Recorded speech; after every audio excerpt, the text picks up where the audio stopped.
شروع کرتا ہوں اللہ کے نام سے جو بڑا مہربان نہایت رحم والا ہے۔ یہ 10 لوگوں کو موت کے وقت تکلیف نہیں ہوگی، ایسے 10 لوگ جن کو موت کے وقت تھوڑی سی بھی تکلیف نہیں ہوگی۔ وہ خوش نصیب 10 لوگ یہ ہیں۔ نزاع کے وقت مسلمان کو جو تکلیف ہوتی ہے اس پر اللہ رب العزت کی جانب سے نیکیاں عطا کی جاتی ہیں، جیسا کہ سنن ابن ماجہ میں بروایت حضرت عائشہ رضی اللہ تعالی عنہا مروی ہے کہ رسول اللہ صلی اللہ علیہ وآلہ وسلم ان کے پاس تشریف لائے، اس حال میں کہ ان کے پاس ان کا کوئی قریبی رشتہ دار موت کی سختی میں مبتلا تھا۔ رسول اکرم صلی اللہ علیہ وآلہ وسلم نے مشاہدہ فرما کر حضرت عائشہ رضی اللہ تعالی عنہا سے فرمایا، اپنی رشتہ دار پر غمگین نہ ہو، اس لیے کہ یہ اس کی نیکیاں ہیں۔ نیز حضرت عائشہ رضی اللہ تعالی عنہا سے بھی اس مضمون کی روایت ہے کہ جب سے رسول اللہ صلی اللہ علیہ وسلم کی وفات کی تکلیف میں نے دیکھی،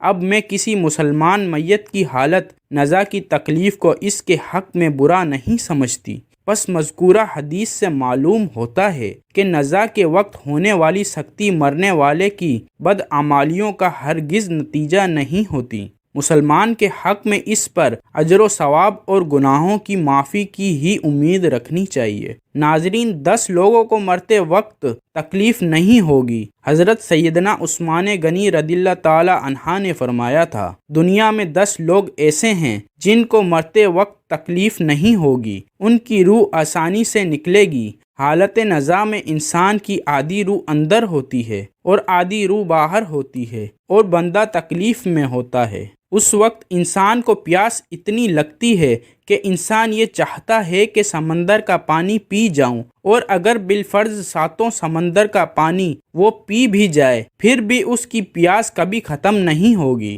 روح نکلتے وقت انسان کو جو تکلیف ہو رہی ہوتی ہے وہ ناقابل بیان ہے۔ حضرت سیدنا عثمان غنی رضی اللہ تعالی عنہ نے فرمایا، یہ 10 لوگ ایسے ہیں کہ انہیں مرتے وقت ذرا سی بھی تکلیف نہ ہوگی، یعنی موت آسان ہوگی اور بغیر تکلیف کے ہوگی۔ پوچھا گیا کہ جناب وہ کون سے 5 لوگ ہیں جنہیں موت کی سختی میں بھی نرمی میسر ہوگی؟ تو فرمانے لگے کہ سب سے پہلا شخص وہ جو اپنے ماں باپ کی موت کے بعد، یعنی ماں باپ کے مرنے کے بعد وراثت کا حصہ اپنی بہنوں کو پہنچانے میں جلدی کرتا ہے، یعنی وراثت کا حصہ اپنی بہنوں کو جلدی اور بروقت پہنچاتا ہے۔ ایسا نہ ہو کہ بہن کے بچے بھوک سے بلکتے رہیں اور تم بہن کے حق پر قبضہ کیے بیٹھے رہو، اور بہن اس انتظار میں رہے کہ میرا بھائی کب مجھے میرے ماں باپ کی وراثت میں سے حصہ دے گا۔ بہت بار یہ دیکھنے میں آتا ہے کہ بہن کی شادی نہیں ہوئی جبکہ والدین دنیا سے رخصت ہو گئے،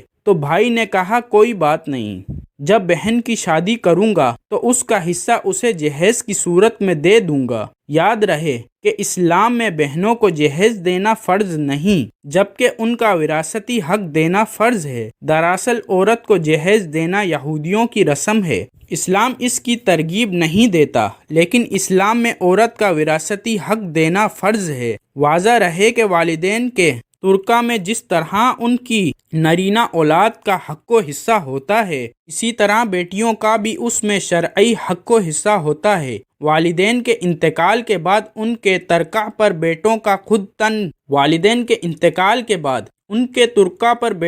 خود تنہا قبضہ کر لینا اور بہنوں کو اس کی شرعی حصے سے محروم کرنا ناجائز اور سخت گناہ ہے۔ بھائیوں پر لازم ہے کہ بہنوں کو ان کا حق و حصہ اس دنیا میں دے دیں، ورنہ آخرت میں دینا پڑے گا، اور آخرت میں دینا آسان نہیں ہوگا۔ حدیث مبارکہ میں اس پر بڑی وعیدیں آئی ہیں۔ حضرت سعد بن زید رضی اللہ تعالی عنہ فرماتے ہیں، رسول اللہ صلی اللہ علیہ وآلہ وسلم نے فرمایا، جو شخص کسی کی بالش بھر زمین بھی ازرا ظلم لے گا، قیامت کے دن 7 زمینوں میں سے اتنی ہی زمین اس کے گلے میں توق کے طور پر ڈالی جائے گی۔ ایک اور حدیث مبارکہ میں ہے، حضرت انس رضی اللہ تعالی عنہ فرماتے ہیں، رسول اللہ صلی اللہ علیہ وآلہ وسلم نے فرمایا، جو شخص اپنے وراثت کی میراث کاٹے گا، یعنی اس کا حصہ نہیں دے گا، تو اللہ تعالیٰ قیامت کے دن اس کی جنت کی میراث کاٹ لے گا۔ یاد رہے کہ جہیز کی رسم اسلام کی رسم نہیں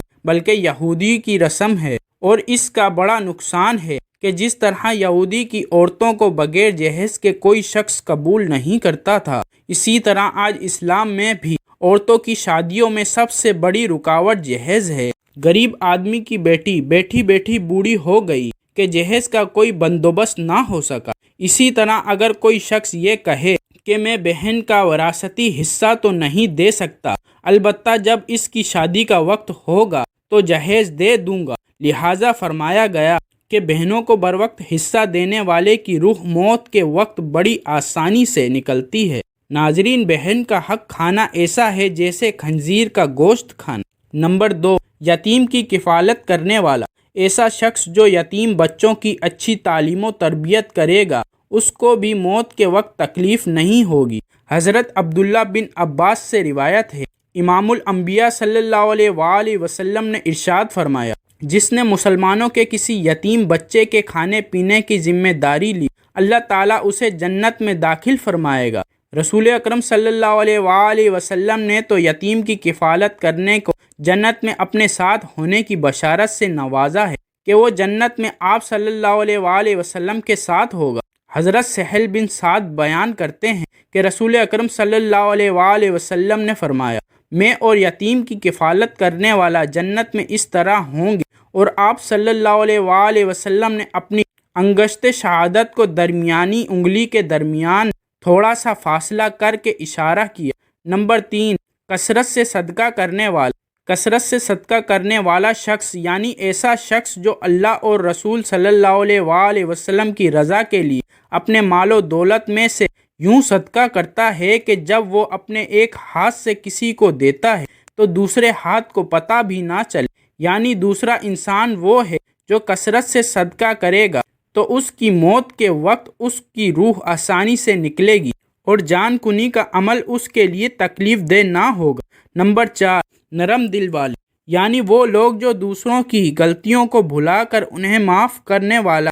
ایسا شخص کو موت میں سختی محسوس نہیں ہوگی، کیونکہ اس نے دنیا میں لوگوں کے ساتھ نرمی اختیار کی تھی تو اس کے ساتھ بھی نرمی کا معاملہ ہوگا۔ حضرت ابو ہریرہ رضی اللہ تعالی عنہ سے روایت ہے کہ نبی اکرم صلی اللہ علیہ وآلہ وسلم نے فرمایا، جنت میں ایسے لوگ داخل ہوں گے جن کے دل چڑیوں جیسے ہوں گے، یعنی چڑیوں کی طرح ان کے دل نرم ہوں گے۔ نمبر 5، ایسا انسان جو اپنی فیملی سے اچھا سلوک کرنے والا ہے، یعنی اپنے ماں باپ، بیوی بچوں اور بہن بھائیوں سے نرم دلی کا رویہ رکھنے والا ہے، اپنے بیوی بچوں سے پیار کرنے والا ہے، حلال کا لقمہ کما کر اپنی بیوی بچوں کی کفالت کرنے والا ہے۔ بزرگان دین فرماتے ہیں کہ جب رزق تنگ ہونے لگے تو دسترخوان کو وسیع کر لیا کرو، یعنی اپنے بیوی بچوں پر خرچ کرنا بھی صدقہ ہے، انہیں کھلانا پلانا صدقہ ہے۔ لہذا ایسا شخص جو اپنی فیملی پر خرچ کرتا ہو اور ان سے حسن سلوک کرتا ہو تو جب وہ دنیا سے رخصت ہوگا تو اس کی روح نکلنے میں آسانی ہوگی اور اسے کوئی تکلیف نہ ہوگی۔ نمبر 6، عثمان غنی رضی اللہ تعالی عنہ نے جو شخص یہ سوچ کر نماز ادا کرتا ہے کہ جو نماز وہ ادا کر رہا ہے وہ میرے نبی صلی اللہ علیہ وآلہ وسلم کی آنکھوں کی ٹھنڈک ہے، نماز دین کا ستون ہے، نماز مومن کی معراج ہے، اسلام و کفر میں تفریق ہے، تو 5 وقت کا نمازی موت کے وقت کسی قسم کی سختی میں مبتلا نہ ہوگا۔ نمبر 7، جو شخص کو سیکھے اور دوسروں کو سکھائے، یعنی وہ شخص جو خود بھی قرآن پڑھتا ہو اور دوسروں کو بھی قرآن سکھاتا ہو۔ پھر فرمایا، راتوں کی تنہائیوں میں اٹھ اٹھ کر قرآن پڑھا کر اور قرآن پڑھتے وقت رویا کر۔ فرمایا کہ اگر رونا نہ بھی آئے تو رونے کی کوشش کر لیا کر۔ حضرت علی حجویری گنج بخش رحمۃ اللہ علیہ سے کسی نے پوچھا کہ حضرت اگر رونے کی کوشش بھی کریں اور پھر بھی رونا نہ آئے تو پھر کیا کریں؟ تو فرمایا کہ پھر اپنے مقدر پر رویا کر۔ کیا تم اتنے سنگ دل ہو گئے کہ تمہاری آنکھیں آنسو نہیں بہاتی؟ نمبر 8، بیٹیوں کی پرورش کرنے والا۔ جس شخص کی 2 سے زیادہ بیٹیاں ہوں اور وہ ان کی خوش دلی سے پرورش کرے، ان کی اچھی تعلیم و تربیت کرے اور پھر جوان ہونے پر ان کی اچھی جگہ شادی کرے تو اس کو موت کے وقت تکلیف نہیں ہوگی اور وہ جنت میں داخل ہوگا۔ حضرت انس بن مالک رضی اللہ تعالی عنہ کہتے ہیں کہ رسول اللہ صلی اللہ علیہ وآلہ وسلم نے فرمایا، جس نے 2 لڑکیوں کو ان کے جوان ہونے تک پالا پوسا، قیامت کے دن میں اور وہ اس طرح آئیں گے۔ اور آپ صلی اللہ علیہ وآلہ وسلم نے انگلیوں کو آپس میں ملایا۔ نمبر 9، راتوں کو قیام کرنے والے کو بھی موت کے وقت تکلیف محسوس نہیں ہوگی۔ نمبر 10، وضو کے بعد 2 رکعت نفل تحت الوضو باقاعدگی سے ادا کرنے والے کی روح بھی آسانی سے نکلے گی اور اسے کسی قسم کی تکلیف نہیں ہوگی۔ اللہ پاک سے دعا ہے کہ ہم سب مسلمانوں کی موت کے وقت کی سختیوں کو دور فرما کر ہمارا خاتمہ ایمان پر نصیب فرمائے، آمین۔